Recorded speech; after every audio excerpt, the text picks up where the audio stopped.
Hai, apa kabar semuanya? Semoga kabar Anda baik-baik saja. Terima kasih karena sudah memberikan support dan juga kesetiaan Anda untuk membangun channel Codot Film. Yuk kita lanjutkan alur ceritanya, sambil siapin kopi dan cemilan, setting suara volume full. Gasken. Jangan tinggalkan siapapun. Mengikuti jalan setapak yang diterangi matahari yang terbentang dari celah pintu, sesosok lelaki muda kurus perlahan masuk. Dia melewati orang-orang bertubuh besar yang tangannya membawa senjata seolah-olah mereka tidak ada. Akhirnya, perlahan ia melewati sisi Jia Beilai dan Aoba Padun yang wajahnya dipenuhi wajah kusam. Suasananya begitu sunyi, bahkan burung gagak dan burung pipit pun tidak berani mengeluarkan suara. Hanya suara nafas yang sedikit tergesa-gesa yang bisa terdengar. Di bawah tatapan semua orang, pemuda itu perlahan-lahan datang ke depan semua orang klan Xiao. Dia menunduk, menatap lelaki tua itu, yang begitu bersemangat hingga dia menangis, dan membungkuk sedikit. Xiao Yan. Di bawah dukungan dari anggota klan di belakangnya, sesepuh pertama dengan penuh semangat melihat ke wajah muda dan tampan di depannya, yang memiliki sedikit ketidakdewasaan dan garis yang lebih kaku dibandingkan dengan 2 tahun lalu. Suaranya bergetar tanpa sadar saat dia berkata, "Apakah itu benar-benar kamu?" Xiao Yan mengangkat kepalanya, dan menatap wajah tua yang selalu ingin dia injak dengan keras di masa lalu. Dia tersenyum dan mengangguk, merasakan ratapan di dalam hatinya. Setelah 2 tahun pelatihan, dia memang menjadi jauh lebih dewasa. Dendam yang dia tahan saat itu juga memucat seiring aliran waktu. Tidak peduli bagaimana seseorang ingin mengatakannya, klannya ini memiliki hubungan darah yang sulit untuk dihapus. Tetua pertama, itu benar-benar Tuan Muda Xiao Yan. Tuan Muda Xiao Yan sudah kembali. Klan Xiao kita diselamatkan. Wajah anggota klan Xiao yang mendukung sesepuh pertama mengungkapkan kegembiraan yang liar. Mereka sangat gembira sehingga mulut mereka tidak bisa lagi mengucapkan kata-kata yang ingin mereka ucapkan. Saat mereka memeriksa wajah Xiao Yan, mereka masih bisa melihat beberapa garis besar yang sudah dikenal dari 2 tahun lalu, anggota klan Xiao, yang semangatnya sangat tegang selama 2 hari terakhir, akhirnya menghela nafas seolah-olah mereka telah dibebaskan dari beban yang berat. Segera, suasana gembira menggantikan keputusasaan sebelumnya. Beberapa dari mereka yang memiliki kekuatan mental yang lebih lemah tidak bisa menahan untuk mengeluarkan teriakan gembira. Tetua kedua dan ketiga saling memandang. Hati mereka diam-diam menghela nafas lega. Tatapan mereka menatap wajah acuh tak acuh, tersenyum, muda, dan tampan dan menganggukkan kepala dengan sikap senang. Setelah 2 tahun pelatihan, generasi muda klan yang menusuk mata ini yang gagal menunjukkan pengekangan akhirnya menemukan cara melemahkan kekuatannya. Sesuatu yang terlalu kaku mudah dipatahkan. Mengungkapkan kekuatan seseorang secara berlebihan bukanlah hal yang baik. Menyembunyikan pedang berharga dalam kotaknya dan menggunakan aura pedang secara rahasia adalah cara yang benar. Dibandingkan dengan sorak-sorai semua orang di klan Xiao, kelompok Jia Beilai di sisi berlawanan, yang awalnya bersikap sombong, api mereka langsung padam. Semua orang saling memandang. Tangan mereka yang memegang senjata dengan erat tidak bisa menahan gemetar. Selama beberapa hari ini, hampir semua orang di kota Wutan telah mendengar setidaknya 10 versi berbeda dari insiden mengejutkan Xiao Yan yang bertengkar hebat dengan Misty Cloud Sect. Hati semua orang dipenuhi dengan rasa hormat untuk orang yang seperti sosok legendaris ini. Sekarang orang legendaris telah muncul hidup di depan mereka, tidak heran mengapa orang-orang yang dipenuhi dengan niat membunuh ini akan merasakan teror. Jia Beilai, bajingan. Bukankah kamu mengatakan bahwa Xiao Yan telah diam-diam dibunuh oleh Misty Cloud Sect? Mengapa dia masih hidup sekarang?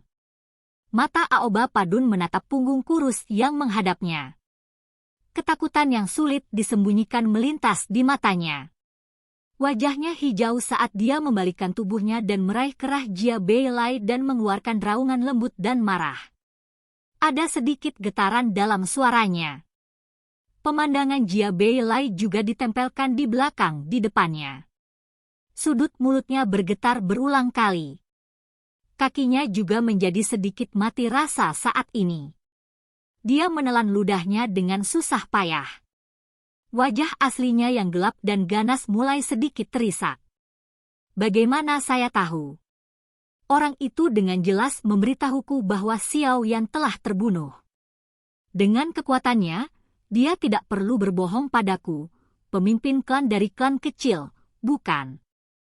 Jangan katakan padaku bahwa orang di depan adalah Xiao Yan yang telah keluar dari kuburan. Aoba Padun mengatupkan giginya dan berkata dengan marah.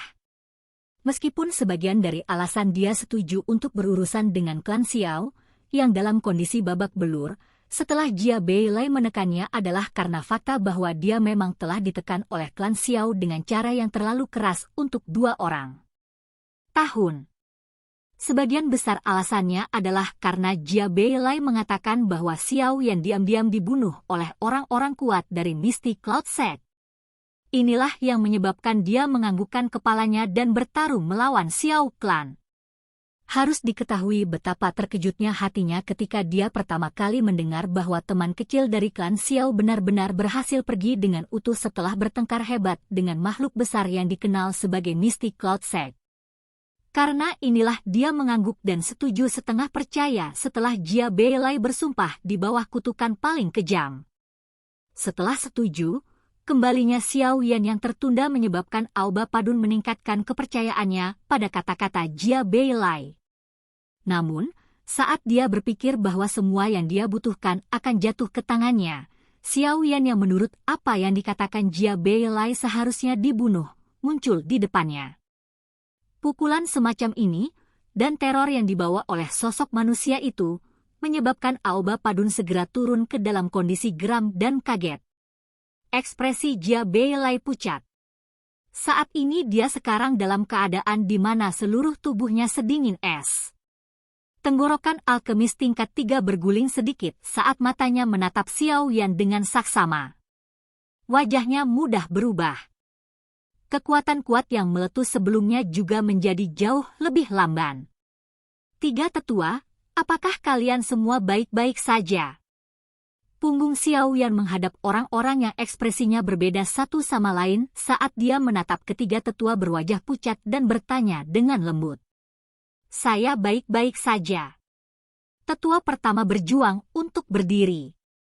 Dia menggelengkan kepalanya dan segera membungkuk perlahan ke arah Xiao Yan dengan cara yang serius. Namun, ketika dia membungkuk setengah jalan, sebuah tangan menopangnya kembali.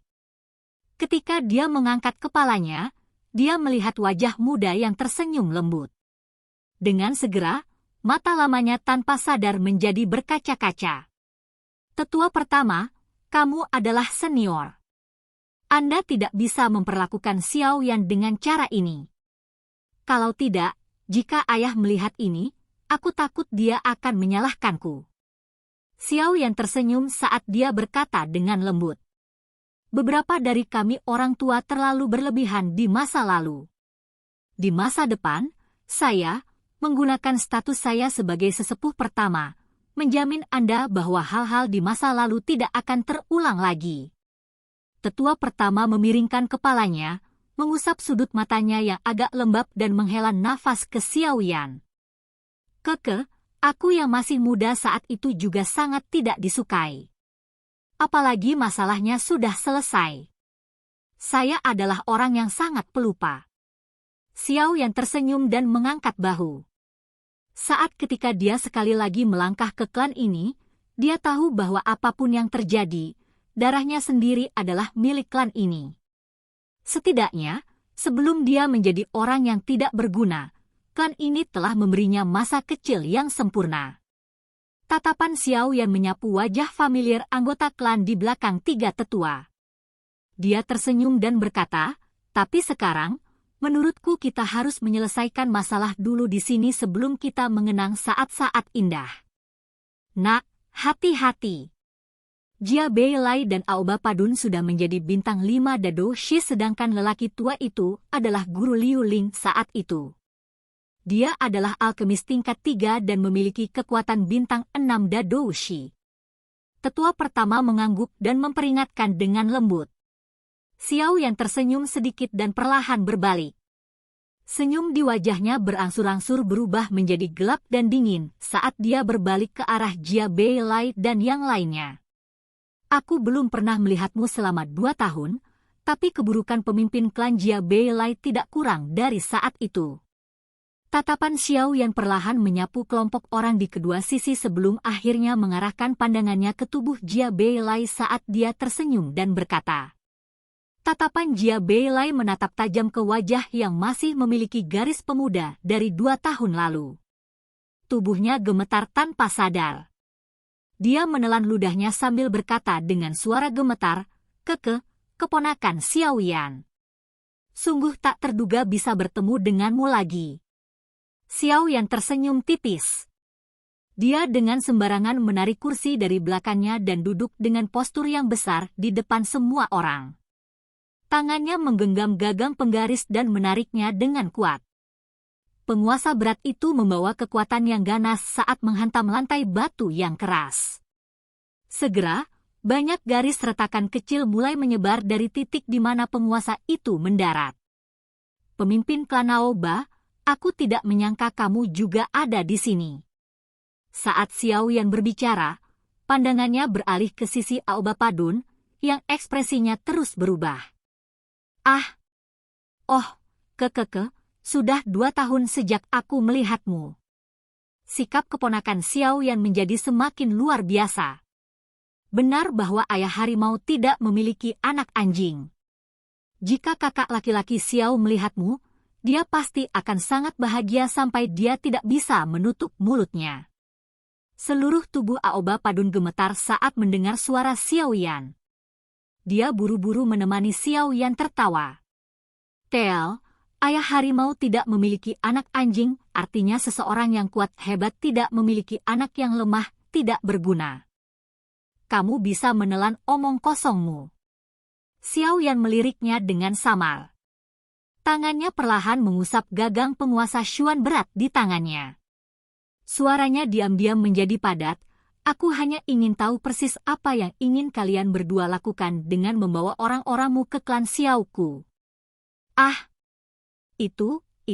Haha. Keponakan Xiao Yan, masalah hari ini sepenuhnya merupakan kesalahpahaman. Kami datang karena kami mendengar bahwa klan Xiao telah menemui beberapa masalah. Oleh karena itu, kami menyempatkan diri untuk datang melihat-lihat. Anda juga harus tahu bahwa kami memiliki cukup banyak area tempat kami bekerja sama dengan klan Xiao. Wajar jika kita harus datang dan menunjukkan kepedulian sekarang karena sesuatu telah terjadi pada klan Xiao. Ekspresi Aoba Padun sekali lagi memucat sedikit saat dia buru-buru berbicara sambil tersenyum setelah mendengar niat membunuh yang tebal dan dingin yang tersembunyi dalam suara Xiao Yan. Di sampingnya, ekspresi Jia Beilai tiba-tiba berubah antara putih dan hijau. Apakah begitu? Xiao Yan menunduk dan tertawa. Kepalanya tiba-tiba terangkat. Pupil hitam gelap itu seperti pisau tajam, dengan dingin menatap Aoba Padun dan Jia Beilai. Suara lembut dan teredam tiba-tiba muncul di suasana sunyi. Segera, api panas berwarna hijau melonjak keluar dari tubuh Xiao Yan tanpa peringatan apapun. Dalam hitungan detik, suhu di aula tiba-tiba naik. Anggota klan Xiao yang berada dekat dengan Xiao Yan buru-buru mundur. Jika kalian berdua merencanakan sesuatu untuk melawan klan Xiao kita, maka kalian berdua tidak perlu pergi hari ini. Suara Xiao Yan sangat sedingin es, karena nyala api berwarna hijau menyelimuti seluruh tubuhnya. Saat Aoba Padun, Jia Beilai, dan alkemis tingkat 3 menyaksikan api berwarna hijau naik dari dalam tubuh Xiao Yan dengan mulut kering, teror muncul di wajah mereka saat mereka mundur 2 langkah. Keponakan Xiao Yan, jangan salah paham. Saya tidak memiliki sedikit pun pikiran buruk terhadap klan Xiao. Masalah hari ini sepenuhnya merupakan kesalahpahaman. Sekarang saya akan segera pergi. Aoba Padun menelan seteguk air liur. Suaranya menjadi sedikit tajam karena ketakutannya. Setelah mengatakan ini, dia buru-buru melambaikan tangannya. 10 lebih pria besar yang membawa senjata buru-buru mendekat ke arahnya. Setelah itu, sekelompok orang dengan hati-hati keluar dari aula besar. Pemimpin klan junior, Anda tidak bisa membiarkan dia pergi. 2 hari ini, cukup banyak anggota klan kami terluka oleh mereka. Beberapa dari mereka bahkan. Saat dia melihat Aoba Padun yang mundur, tetua ketiga, yang memiliki karakter tidak sabar, tidak bisa menahan untuk berkata. Sebelum dia bisa mengatakan semua yang dia inginkan, bagaimanapun, dia dihentikan oleh lambaian tangan Xiao Yan. Dengan segera, dia hanya bisa menelan kata-kata di mulutnya dan menariknya kembali. Melihat cara ini, jelas bahwa dia sudah benar-benar memperlakukan Xiao Yan sebagai andalan yang mendukung klan ini. Kamu. Melihat Aoba Padun yang sebenarnya ingin menarik diri sedemikian rupa, Jia Beilai pun kaget. Wajahnya bergetar sedikit. Tubuhnya menegang sesaat sebelum dia buru-buru membalikkan tubuhnya. Dia menghadapi Xiao Yan yang duduk di kursi dan berbicara dengan wajah tenang. Xiao Yan dengan senyum menyanjung, keponakan Xiao Yan, masalah hari ini sepenuhnya kesalahpahaman. Di masa depan, saya secara pribadi akan berkunjung untuk meminta maaf. Masih ada masalah lain di klan saya hari ini, selamat tinggal. Begitu dia selesai berbicara, dia buru-buru melambaikan tangannya berbalik dan membawa bawahannya pergi dengan cepat. Wajah alkemis tingkat 3 berubah menjadi hijau saat dia menatap Jia Beilai dan Aoba Padun yang sama-sama memimpin bawahan mereka dan melarikan diri dengan cara yang memalukan. Meskipun hatinya juga sedikit takut dengan reputasi Xiao Yan, kesombongannya sebagai seorang alkemis tidak mengizinkannya pergi seperti anjing yang kehilangan rumahnya. Segera, dia mengatupkan giginya dan berteriak dengan keras, "Kalian semua berhenti!" Klan Xiao saat ini dalam kondisi babak belur. Apakah Anda semua direduksi menjadi keadaan seperti itu hanya karena anak kecil? Wajah seperti apa yang Anda miliki untuk bertahan hidup di kota Wutan di masa depan? Setelah mendengar teriakan sang alkemis, Jia Beilai dan Aoba Padun menghentikan langkah mereka. Setelah pikiran mereka ragu-ragu sejenak, bagaimanapun, jeritan mengerikan terdengar di aula besar. Mereka berdua tidak bisa menahan diri untuk tidak menoleh dan melihat, hanya untuk secara mengejutkan melihat alkemis tingkat 3 dibungkus oleh film energi 7 warna saat ini. Selain itu, cairan 7 warna sebenarnya berulang kali menetes dari lapisan energi. Cairan 7 warna itu tampaknya memiliki sifat korosif yang sangat kuat. Ketika setiap tetes cairan jatuh ke tubuh alkemis, itu akan menyebabkan jeritan yang mengental. Di bawah banyak tatapan kaget di aula besar, tubuh dari alkemis tingkat 3 sedang terkorosi dengan kecepatan yang terlihat dengan mata telanjang. Setelah 10 detik lebih, cairan 7 warna telah mengisi setengah lapisan energi. Di dalamnya, tubuh sang alkemis dan bahkan tulangnya benar-benar terkorosi. Meneguk. Keadaan yang sangat menyedihkan di mana alkemis tingkat 3 meninggal menyebabkan tenggorokan orang-orang di aula besar berguling tanpa sadar. Dentang, film energi tiba-tiba meledak. Cairan 7 warna menyembur keluar dan perlahan mulai bergabung menjadi tubuh cantik yang anggun di depan pandangan semua orang. Sesaat kemudian, kecantikan yang mempesona muncul di aula besar. Dia mengangkat pupil indahnya dengan ringan. Kepadatan di dalamnya akan menyebabkan tubuh siapapun yang melakukan kontak dengan mereka menggigil. Gigi Jia Beilai dan Aoba Padun bergetar saat mereka menyaksikan kecantikan yang mempesona itu. Pada saat ini, nama yang hampir membuat seseorang menjadi lumpuh muncul di hati mereka. Ratu. Ratu Medusa. Keponakan Xiao Yan, selamat tinggal. Masalah hari ini jelas merupakan kesalahpahaman. Jia Beilai menangkupkan tangannya yang gemetar ke arah Xiao Yan yang duduk dengan tenang di kursi seperti pilar kayu. Jia Beilai dan Aoba Padun akhirnya tidak bisa menahan teror di hati mereka. Mereka memimpin bawahan mereka dan mengerumuni dengan cara yang memalukan. Mereka sudah membuat keputusan. Begitu mereka meninggalkan tempat ini, mereka akan segera mengemasi barang-barang mereka dan pergi ke suatu tempat yang jauh dari kota Wutan. Saat dia melihat Jia Beilai dan yang lainnya yang berkerumun keluar dari aula besar dengan panik, Xiao Yan, yang tetap diam, akhirnya melambaikan tangannya dengan lembut. Suaranya yang tenang menyebabkan semua orang di klan Xiao merasakan kegembiraan yang keluar dari kepuasan yang luar biasa. Jangan tinggalkan siapapun. Ketika suara Xiao Yan turun, sosok Ratu Medusa di aula perlahan menjadi ilusi. Pintu besar ke aula itu mengeluarkan suara keras dan ditutup rapat. Segera setelah ini, tangisan mengerikan berulang kali terdengar di luar pintu. Silakan pergi ke. Oke guys, jangan lupa like, comment, share, and subscribe di channel Codot Film. See you next video. Peace out and bye-bye.